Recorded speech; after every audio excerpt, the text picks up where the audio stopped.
this big guy comes running through the pit, and he just points at him, out of the crowd, and he just freezes in his tracks.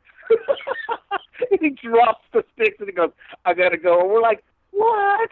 What?" And then everybody's all like booing his dad. and everybody's all, "Let him play, let him play." He goes, "Nope, he's busted. We're going." Oh, and then he looked God. at me. He looked at me and he goes, "Karl," he goes, "you're busted too. I'm telling your parents." I go, "What did I have to do with it?" He goes, "You snuck him out."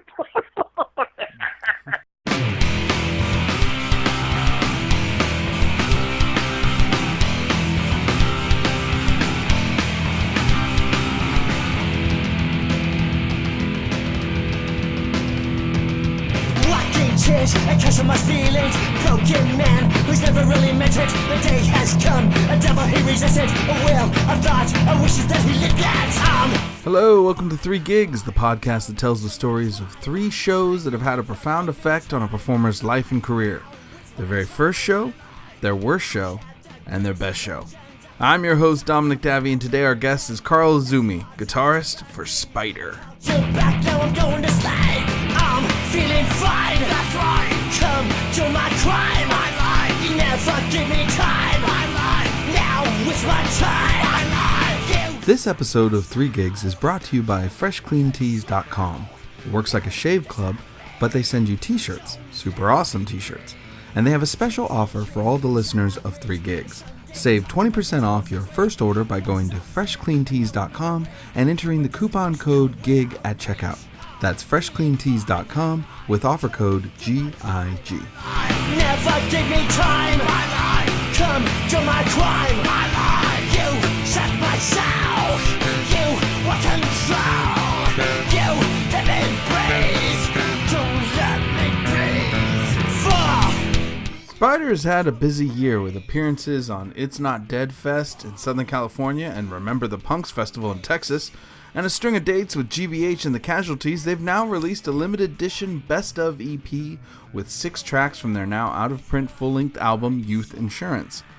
Now, originally formed in 1996, Spider has formed and gone on hiatus a few times over the years, but fully returning to life in about 2015, and now features Karl Izumi on guitar, joined by Hector Martinez on vocals, Steven Westerkamp on bass, and Alf Silva on drums.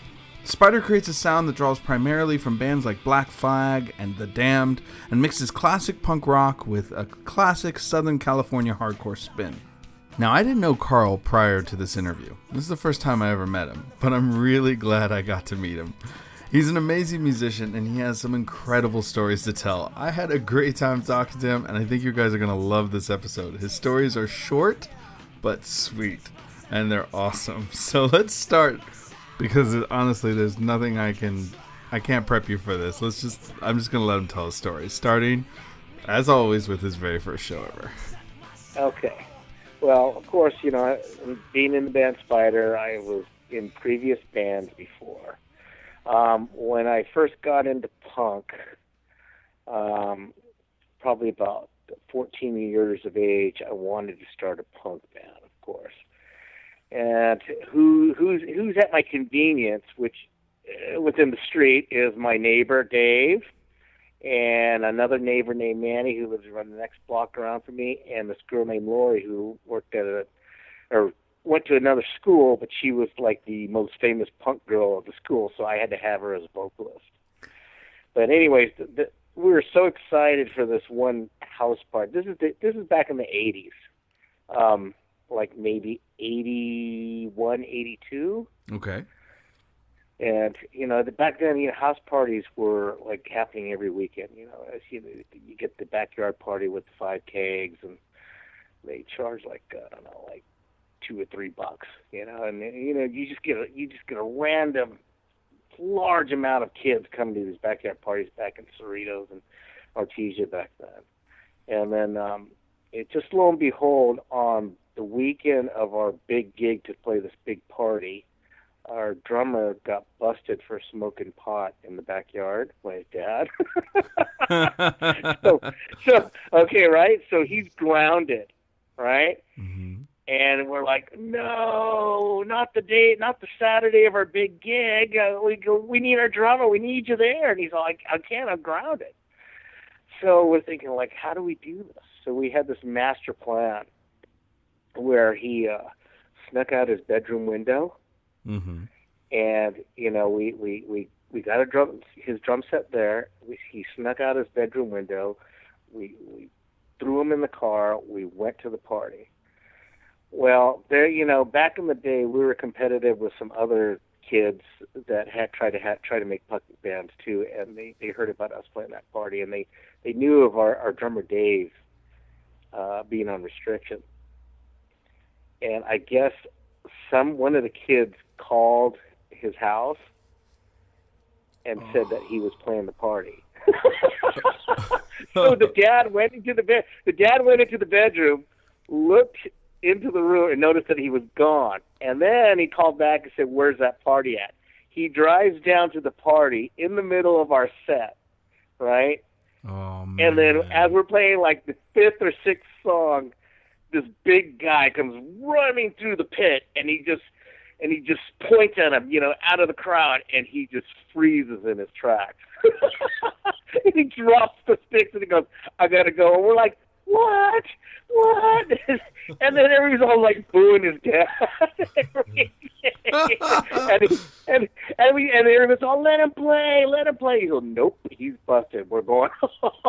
Oh, and then he looks God. at me and he goes, "Karl," he goes, "you're busted too. I'm telling your parents." I go, "What did I have to do with it?" He goes, "You snuck him out."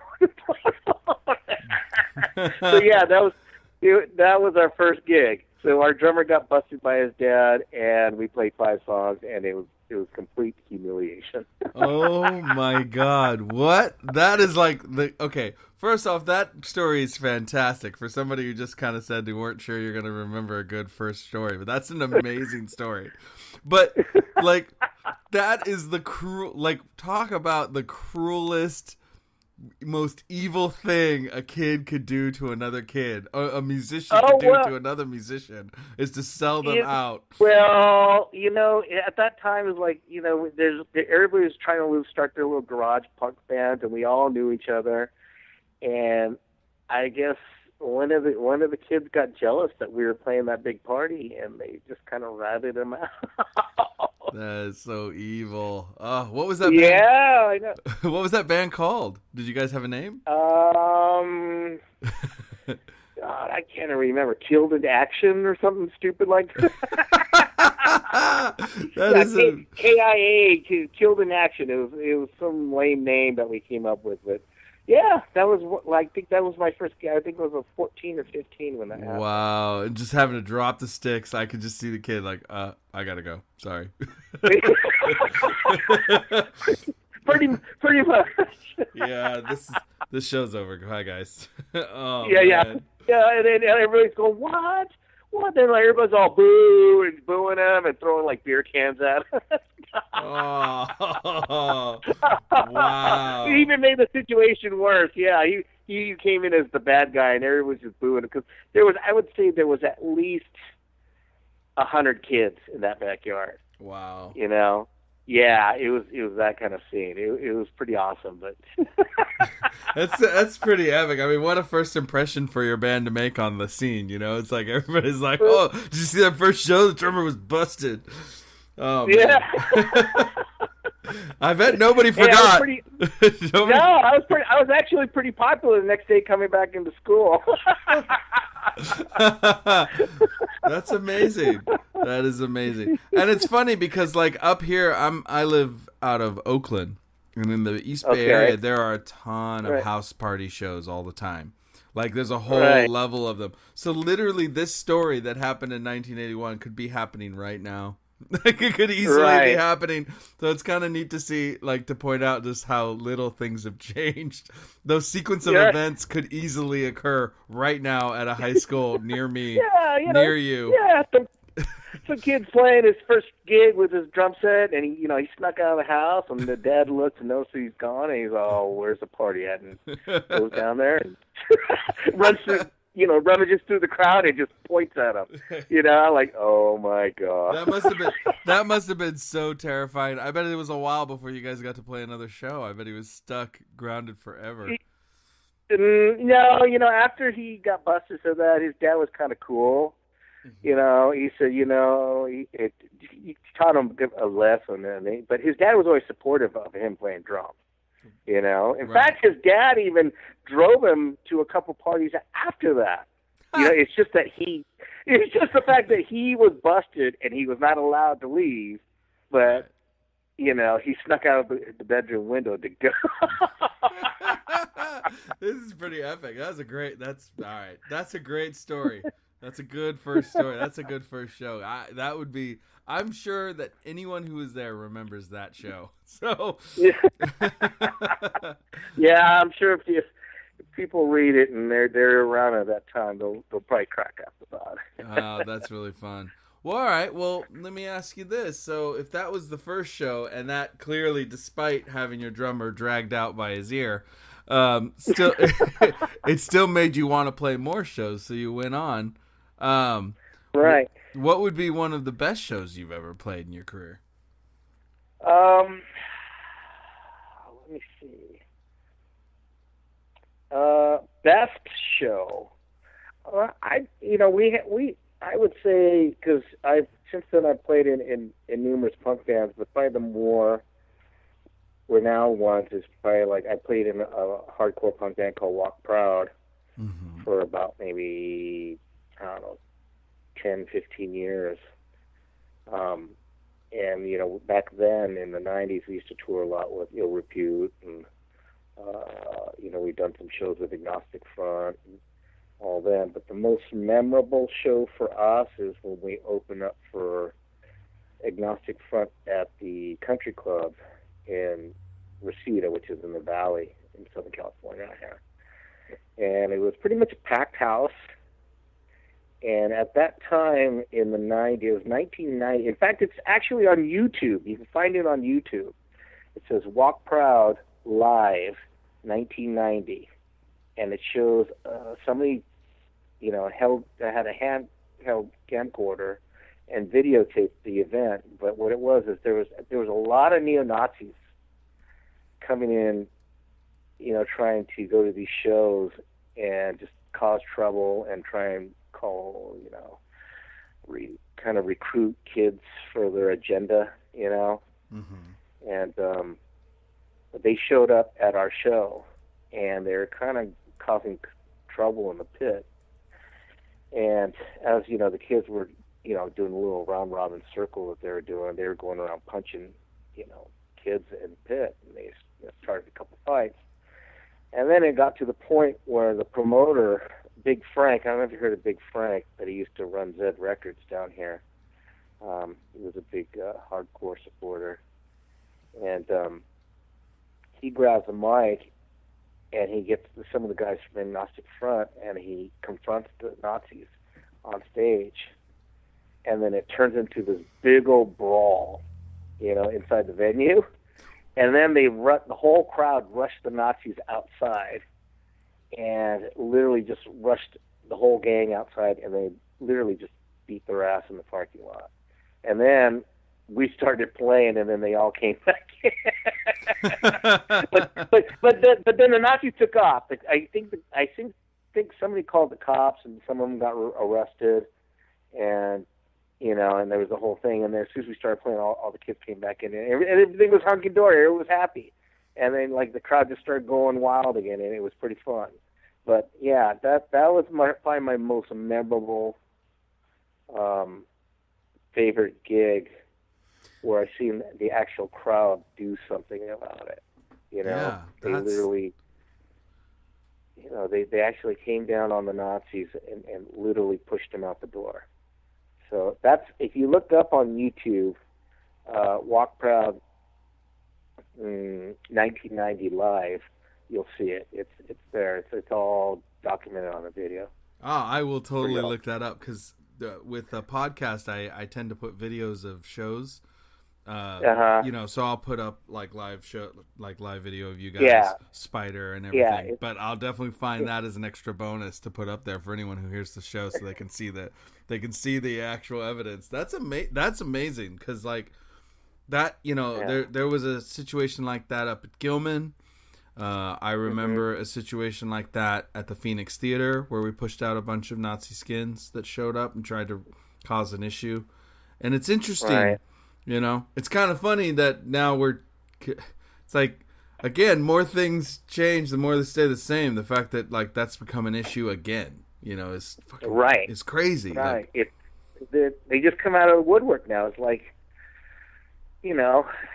it's like ever since it's actually since ever Trump got elected, there's all these proud Nazis walking around, and like, what's going on, and they're out there causing trouble. It's I don't know. Yeah. It's to the point where I think we need to start taking back the city. I know. You think though at some point you're like, there's some things where it's like, I thought we had all agreed Nazis not good. Like I thought that was like, I mean Captain America punched them out. Like, I mean, seriously, is there like I thought we've sort of agreed now at this point, the world's agreed, like, yeah, the Nazis not so good. So it's always surprising to me when I see like people like, oh, why'd they slug him or why'd they knock him out? It's like, because he's a Nazi. He's literally a Nazi. That's why. I mean, their whole agenda is based on pure hate, and there's nothing good about it. Nothing. I don't care how you slice it. You guys think of it. You try to come up with an excuse for, we have a different agenda. No, it's just pure hate. Yeah, is what it comes down to. No, you put on that. You amass under that symbol. To me, you're good. Like, I look at it as like, hey, my grandfather fought you guys.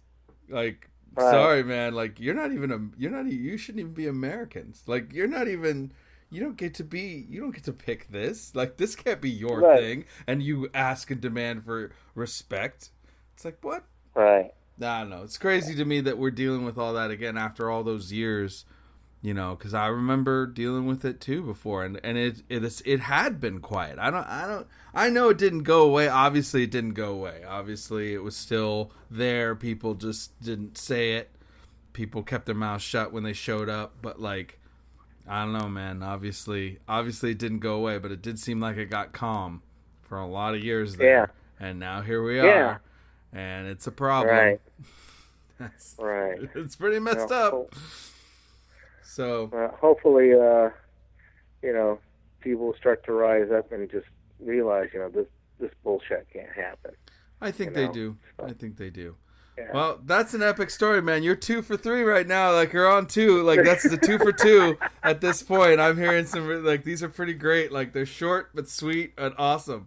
All right, so this is pretty epic. I like that I also enjoy the fact that your spectacular stories that you're sharing are all stories of punk rock shows you've played that were completely disrupted. But so I'm noticing actually the shows were completely disrupted or destroyed. Yeah, disrupted or destroyed. And like, your best show ever is a show completely breaking down into a near riot to beat these Nazis and get them out. And then the fact that everybody was like, oh, they're playing again. Let's go back in and have a good time. Yeah. Pretty much. It's good. That's great. Okay, that's epic. I'm kind of getting the feel. So that will make this last question incredibly interesting to me as to what you consider. What do you consider your worst show? Like, how would you tell a story of a show that was just rough if, like, literally 2 of your first show and your best show were shows that completely broke down at some point in the night? The worst show.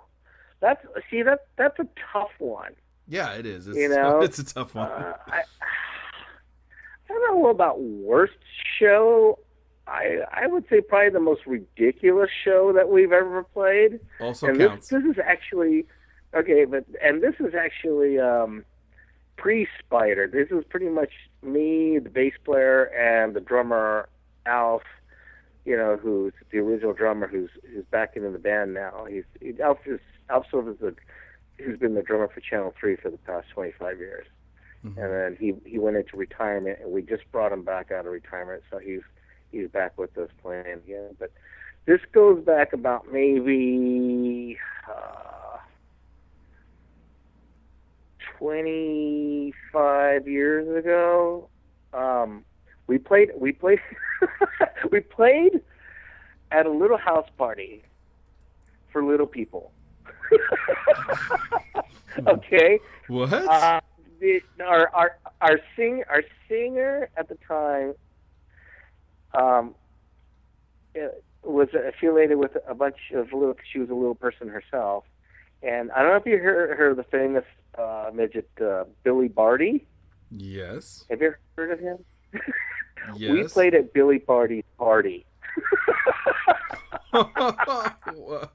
Okay, right? So we actually set up our gear in his backyard, and there's like little people and regular people, and we're all. It was like maybe a group of maybe 40 people total in the backyard. Mm-hmm. And we actually played. We played a few songs, and then Billy Barty would interrupt us in the middle of the set and come up and tell a few jokes.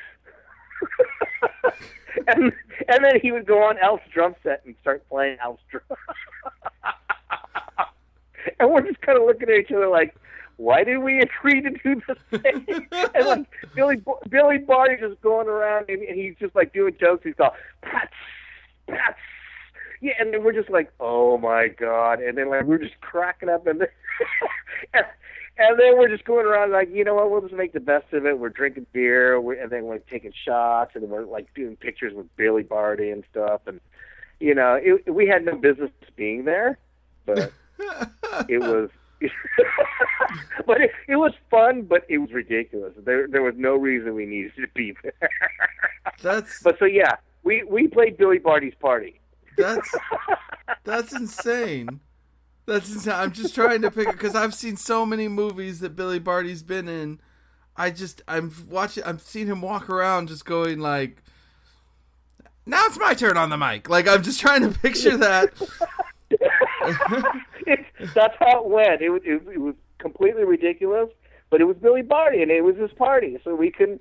How are we to say, well, you can't get on the mic? We lowered the mic down to his level. 3 feet? I think it was still too high. Yeah, I think it was still a little bit too high for him. And he got the mic out of the hand, and he'd go around telling jokes. And like we're just sitting there with our instruments in our hands, and we're just watching him walk around and telling his little crack-up jokes. And we're like, okay. Oh my God! For listeners who don't understand who Billy Barty is, since this is since people are going to be listening to this, he was the old wizard in Willow that sends Willow off good out on an adventure. He was in Masters of the Universe. He was in the movie Legend. He was like pretty much the go-to little person in movies all the time. Right. Like, and he was. I think he also played Sigmund in Sigmund and the Sea Monster. He was the little sea monster. Was he really the little sea monster? Of course Remember he was. That? I'm sure he was. That would not surprise me at all. He was in everything. He was all over the place. Oh my God! I can't believe you played his birthday party. It's just amazing. we played Billy Barty's party. Wow. Well, that's pretty amazing. So yeah, and I can't. Well, it's a gig, but it's memorable, but it's the most ridiculous gig we ever played. So yeah, so that goes. I wouldn't say it's the worst, but that comes to mind. So I just share.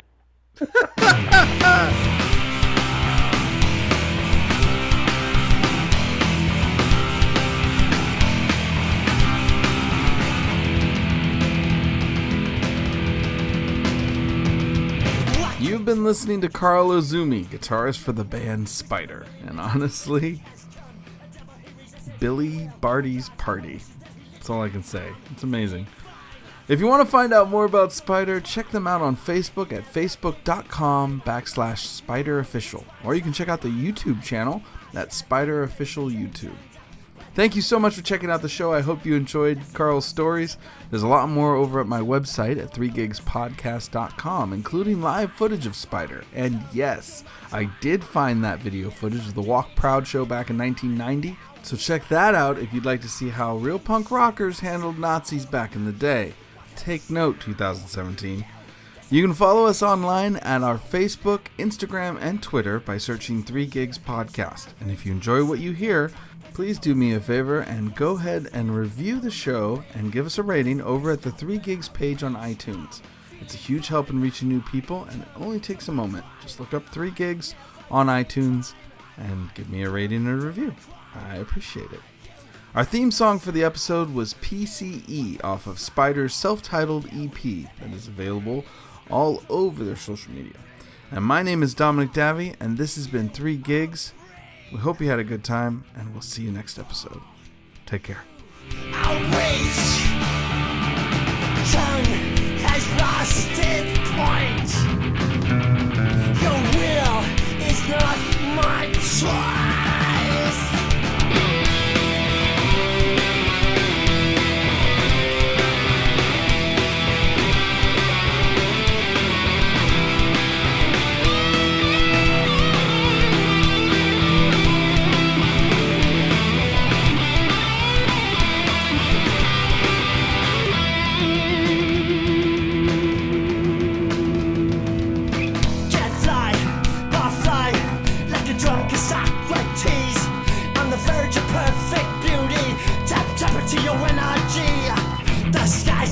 Tomorrow, the sky begins at my feet. You taste a bitter pill. You taste my sanity. You suck my soul. You want control. You, it's on me. You don't let me breathe. You suck my soul. You want control. Yo, it's on me. You don't let me breathe.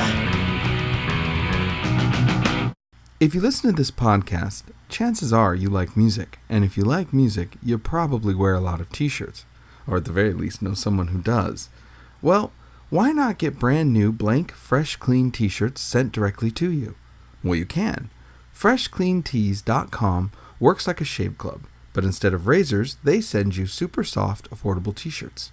And getting it all going is easy. You choose between monthly, bi-monthly, or quarterly delivery options, answer a few questions about your favorite styles, your size, and what colors you like, and you're good to go. Fresh Clean Tees likes 3 Gigs so much, they have a special offer for all of our listeners. You can head over to freshcleantees.com right now and use promo code GIG for 20% off your very first order. That's promo code GIG at checkout and get 20% off your first order. Now, I love the t-shirts they sent me, and I know you'll love yours. So head over to freshcleantees.com right now and use order code GIG while you can.